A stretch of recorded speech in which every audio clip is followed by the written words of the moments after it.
From the trenches of Disney to main pop girl status, Sabrina Carpenter seems to have done what most modern Disney stars can't do. Hey guys, I'm Sabrina. You already know this, I think because you clicked on this video.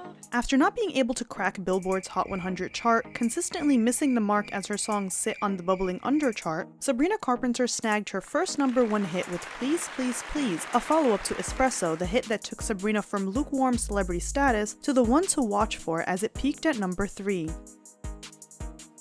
Hey everyone and welcome back to Scandalous Media, it's Angela and I'm here with a special pop dive on Sabrina Carpenter. If you guys like these types of videos, be sure to let me know in the comments so I can keep doing them, and let me know what other pop culture videos you would like to see. Before we start, be sure to like and subscribe for weekly content, follow us on our social media where we post shorts, TikToks, and reels about all trending news, and check out our blog scandalous.media for your guilty dose of exclusive inside information like no other. And without further ado, let's begin. Disney trenches. Sabrina Carpenter went from that girl that Olivia Rodrigo was singing about to that girl with the 2024 pop hits. But this wasn't always the case for Sabrina, who played Maya Hart on Disney's Girl Meets World, which premiered on June 27, 2014. Unfortunately for Sabrina, she debuted on Disney at a time of significant decline for the notable company. According to a Statista poll, the number of Disney viewers dropped to 360,000, losing about 88.1% of their audience from 2014 to 2020. This was also the time when Disney was in search of their next it girl following the departure of their iconic trio Miley Cyrus, Demi Lovato, and Selena Gomez. At this point, Disney shifted focus to Sabrina, Dove Cameron, Laura Marano, and more specifically Olivia Holt, who was their main pick to be the next it girl alongside Dove Cameron. With the exception of a handful of soundtrack hits from the Descendants franchise as well as Austin and Ally, nothing really stuck with the general public. Nonetheless, Girl Meets World found success on Disney with its premiere drawing 5.2 million viewers, which at the time was the biggest of 2014 among demographics of kids and tweens. By 2017, the show was cancelled after its audience shrank from 5 million viewers for the series premiere to an average of 1.5 million viewers in its third season. As for Sabrina's music career, at the age of 12, she signed a 5-album record deal with Disney's Hollywood Records. Unlike the Disney stars before her, such as Demi Lovato and Miley Cyrus, who were able to achieve a #1 album under Hollywood Records, her albums Eyes Wide Open, Evolution, Singular Act 1, and Singular Act 2 charted at number 43, 28, 103, and 138 respectively on the Billboard Hot 200 chart. Her singles didn't find commercial success either, as all 17 failed to chart, but like her debut song says, you can't blame a girl for trying. However, she was able to snag a few platinum and gold singles, so that's worth mentioning, especially at a time when Disney wasn't producing any new pop princesses. In 2017, an 18-year-old Sabrina got sued by her former music managers for allegedly not paying them commissions after she fired them in 2014. Funny enough, she released Sue Me, a single off Singular Act 1 about the drama. When asked, "What does sue me mean? Who are you begging to sue you?" she said, "Well, somebody already did, so that's why I wrote it," saying that the song is about empowerment and confidence. But you actually did get sued, right? Yeah. For what? Legally, I cannot say. After releasing 4 albums under Hollywood Records, it was announced in January 2021 that Sabrina signed with Island Records for her 5th studio album, in which she dropped her first single for Island Records, Skin, before her signing with the label was officially announced, signifying a new era for Sabrina as she launched into mainstream fame following her role in the love triangle drama that spawned Olivia Rodrigo's #1 debut single, Driver's License, a song that catapulted the two starlets into new career peaks. Love triangle drama and Driver's License catapulting careers. One thing I always tell my audience is that more often than not, celebrities love drama. Because drama equals attention, and attention equals free promo, which equals sales, aka money. After all, remember what Kris Jenner said about Kim Kardashian's infamous tape? When I first heard about Kim's tape, as her mother, I wanted to kill her. But as her manager, I knew that I had a job to do. So trust me when I tell you, no one was sad when people pitted 2 women against each other. I think the only person who was negatively affected and couldn't capitalize on the drama was Joshua Bassett, who found himself in the hospital, but unfortunately not on the charts. He revealed in 2022 that he suffered heart failure shortly after the release of his song Lie Lie Lie in 2021. Joshua told People magazine that, after experiencing public hate following the release of Driver's License, a song believed to be about his breakup with Olivia, he underwent a lot of stress and eventually started feeling ill. He said, "I was sleeping 16 to 20 hours a day. I couldn't even stand up for longer than 30 seconds. His song was released 6 days after Olivia's, and shortly after that, He asked to be taken to the hospital where he was diagnosed with septic shock. I felt my heart literally failing, he said. I was like, this isn't just anxiety, this is bad. Hey Josh, you got this. I remember feeling so bad for him when this was announced, and because I usually root for the underdog who's getting hate, I tried to find who was at fault here, but simply put, some people just aren't cut out for this lifestyle of fame because it is a shark industry, as I'll elaborate on more later. If you don't watch out for yourself, you're gonna get eaten. But for Sabrina, she played her cards right once given the opportunity.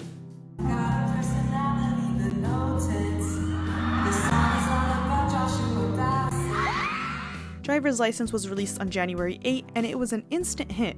In the following 2 weeks, Joshua and Sabrina both released response songs that were more of a diss to Olivia than Driver's License, because Driver's License was more about Olivia being heartbroken and how insecure she felt about the older blonde girl, aka Sabrina. Sabrina and Joshua tried their best to capitalize by stirring the pot. In Lie Lie Lie, released on January 14th, a week after Driver's License, Joshua sings, "Running all over my name and you're acting oh so innocent like I'm the only one to blame," insinuating that Olivia's a liar. The following week on January 22nd, Sabrina released Skin, where she sang, "You can try to get under my skin while he's on mine," basically saying, I got him and you don't. Sabrina didn't waste any time in releasing the song, nor did she want anyone to doubt if the song was about Olivia, as she directly responded to the blonde lyric in Driver's License, singing, "Maybe blonde was the only rhyme." Oh, wow. I was living for the drama, so be sure to check out my blog post for an in-depth analysis on the drama that went down on Scandalous.media, and check out my pop culture deep dive about Sabrina Carpenter linked below. But if for any moment you thought that no one was trying to capitalize on anything, you're in for a funny ride, because certain events took place that proved things were altered to directly fit the love triangle narrative. When Olivia first teased Driver's License in July 2020, the lyric was originally brunette girl instead of blonde girl. And you're probably with that brunette girl, the one I always thought about. But it was ultimately changed to blonde girl. And you're probably with that blonde girl, who always made me doubt. I don't think this was done on purpose for the sake of drama, as most people didn't know who any of them were in 2020, but I think it sounded better than brunette, plus Olivia's a brunette, so it didn't make sense when she was singing about her insecurity. But what was to follow definitely played the part. On January 4th, Olivia announced she will be releasing Driver's License on January 8th. Also on January 4th, Joshua announced that he would be releasing his song I Know on the 14th. I Know was the original song title of Lie Lie Lie, but what sounds more dramatic and scandalous? Lie Lie Lie.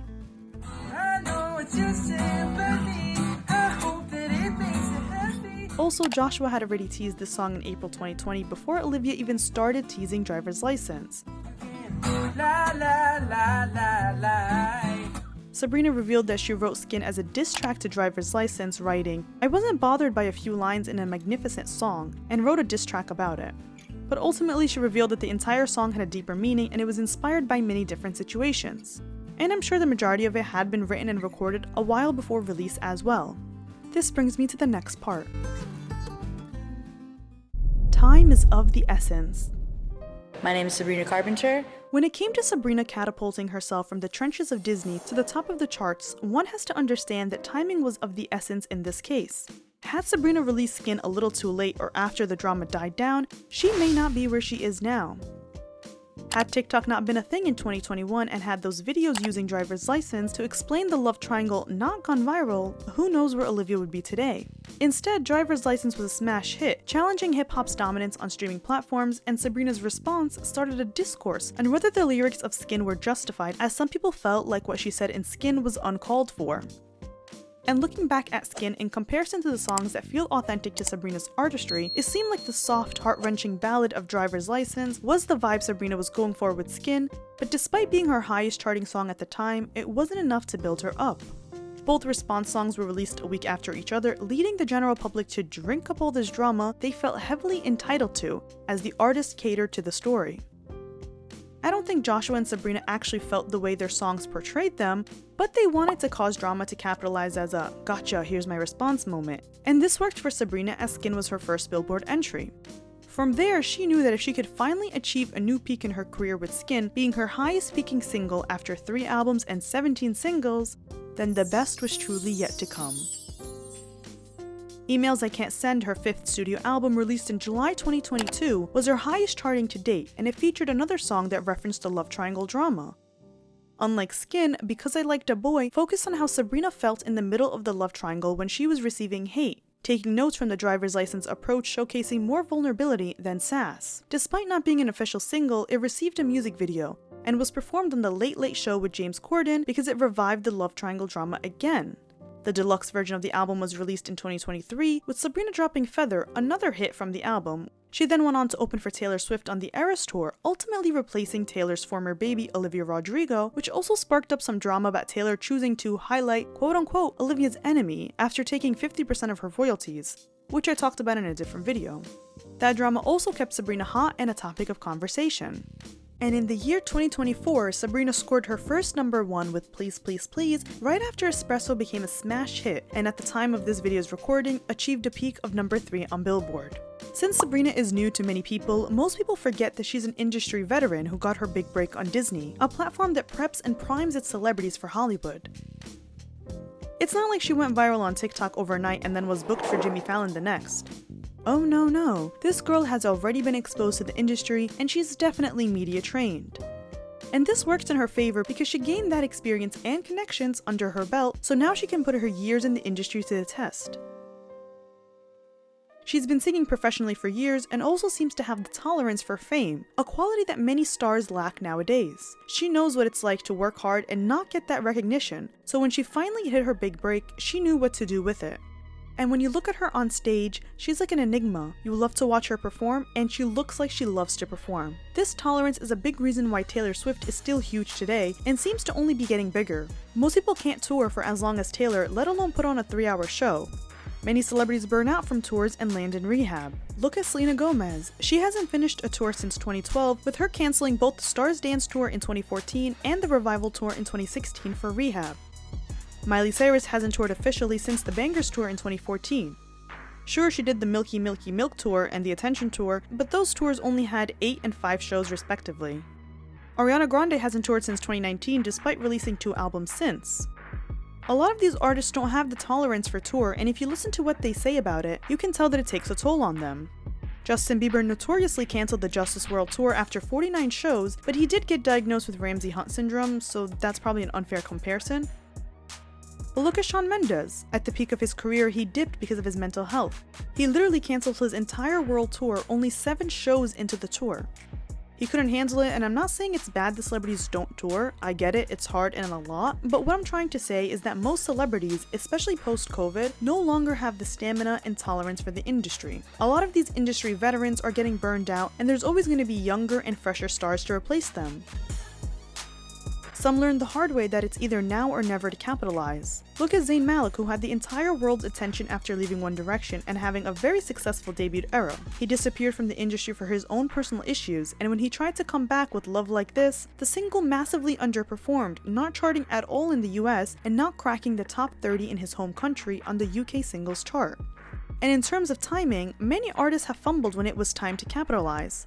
We see this with Normani, who was primed to be the next it girl of Fifth Harmony following Camila Cabello's leave.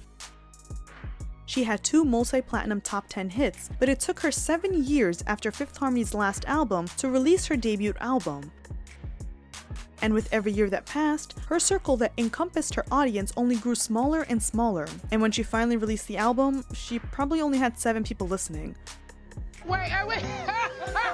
Her and maybe 6 of her friends, because the album only charted in 2 countries, number 91 in America and number 45 in the UK. And then she cancelled her performance at the BET Awards because she claimed that she got injured during rehearsals. So this shifts us back to Sabrina, who didn't lay dormant when the spotlight was on her. Oh no, she saw the chance and took it, but it wasn't after trial and error. From trending topic to beloved figure. Unlike most people who tuned in to Sabrina post-Espresso, I've been keeping my eye on her for years. I felt like I was the only one listening to her music, from Smoke on Fire, to Thumbs, to Sue Me, to Fast Times. She was an artist that I always included in my seasonal playlists. I even went back to her Evolution album on my Spotify and saw that I added both Shadows and Space to my liked songs. But even then, I knew that she was missing the it factor. Her songs were almost filler playlist songs. I made a short about this earlier this year that went pretty viral, where I questioned why hasn't she hit the mainstream despite having the looks and talent. Peers like Tate McRae were finding mainstream success with Greedy and Exes performing well, and at the time of that short, I said that Sabrina didn't differentiate herself enough. The industry is so saturated and filled with pretty girls making cute pop hits, which isn't enough anymore. But espresso changed the game, and as we got closer to the release date, Sabrina started teasing it on social media, and a big bonus was that she was on Taylor Swift's massive Eras tour. Despite not having mainstream success, she amassed a fanbase that loved her because of her Disney days, and essentially grew up with her. This fanbase combined with the mainstream audience gained from the driver's license saga, combined with the new eyeballs on her from her streaming hits Nonsense and Feather, combined with the new fans gained as she opened up for Taylor Swift's Eras tour, Sabrina had all the ingredients for her espresso. And so Espresso was born, a catchy tune with a captivating video. Just like I was tuned in to see Sabrina release the music video for Thumbs, I found myself tuned in for the Espresso music video, and as it premiered, I thought to myself, oh, this is guaranteed to be a hit. But now you have been promoted. Aside from all the ingredients, sometimes all you need is a great song, and Espresso is that great song. It's not a filler track like past releases. It's pop perfection, and it's exactly what Sabrina needed for this next phase in her career. Nonsense and Feather were cute, but they, like many cute songs we hear on TikTok, didn't have that it factor to be great. Personally, I didn't enjoy listening to them, but they were viral streaming hits with Nonsense amassing 850 million streams on Spotify, followed by Feather at 530 million. And as of July 2024, Espresso has nearly 750 million streams, and Please Please Please is approaching 300 million. Successful for being Sabrina. To ensure that one doesn't suffer what I call the Katy Perry fate, which is having massive success but not an extremely dedicated fanbase, one must ensure that they have a loyal army backing them up.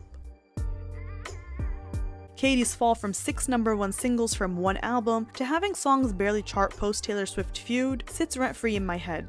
So if you want to pop dive on Katy Perry, let me know.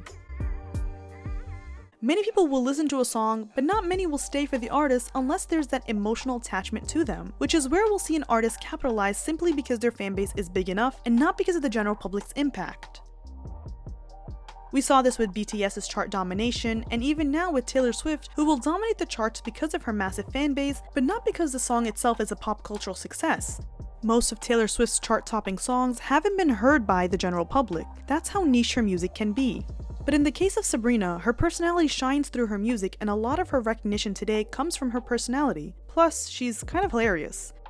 Aside from the catchy tune of Espresso and Please Please Please, the lyrics are funny and it makes you want to replay that part and be like, wait, what?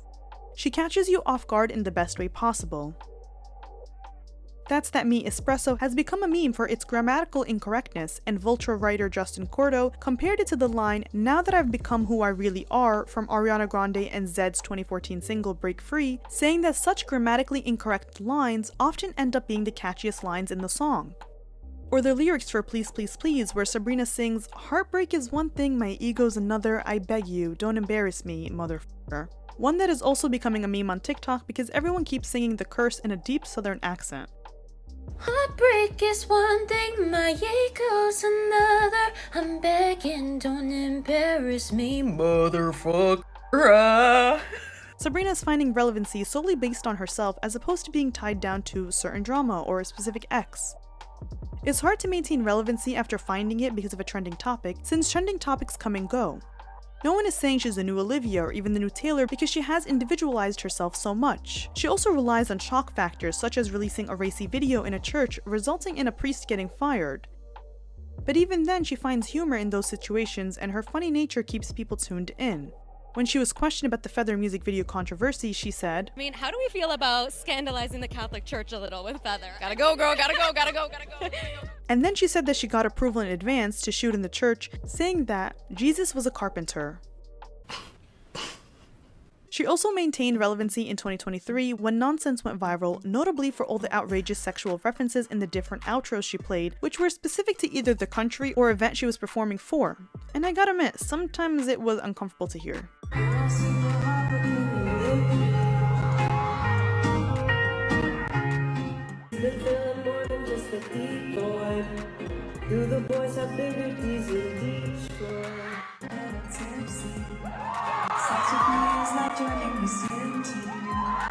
However, the marketing for the short and sweet era is genius, with Sabrina first teasing the album with having billboards up of tweets making fun of her height, so she capitalized on the fact that she's 4'11". Or the promo video for the short and sweet tour featuring a newspaper headline that says, "She's getting around," another innuendo to the hate she received during the love triangle drama.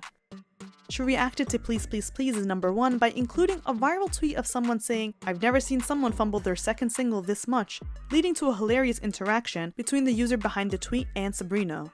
Her latest tweet reacting to Espresso dethroning Please Please Please on the global Spotify chart got over 1.2 million likes. When Espresso charted at #1 in the UK, she reacted saying, "I thought y'all drank tea, oh my god, thank you." Or when she turned 25 and had a Leonardo DiCaprio meme as her birthday cake. She performed in SNL and went viral for the lyric change of, I'm on SNL and you're not. And the funny thing is that she teased Espresso as a random drop before her Coachella performance, but it ended up being a smash hit, leading her to once again capitalize on timing and start teasing her album. Had she waited too long, the Espresso hype may have died down eventually, but nope, at its peak, Sabrina released Please Please Please. And as someone critical of celebrities, I questioned if Sabrina was going to be a one-hit wonder, or even a semi-hit wonder, but judging by the success of both singles, it seems like the Short and Sweet album will see similar success, followed by the Short and Sweet tour, marking Sabrina's first arena tour after touring theaters. I have a feeling that this may just be the start of Sabrina's pop domination. Well guys, this wraps up my pop dive on Sabrina Carpenter. Let me know what you think and how you think the short and sweet era will go for Sabrina. Are we crowning a new pop princess, or is Sabrina Carpenter and her espresso just another trend? Let me know if you enjoyed this pop dive, and feel free to request any video ideas you have. I hope you guys enjoyed this video. Be sure to like and subscribe for weekly content, follow us on our social media, check out scandalous.media for inside celebrity tea, and as always, I'll see you next time.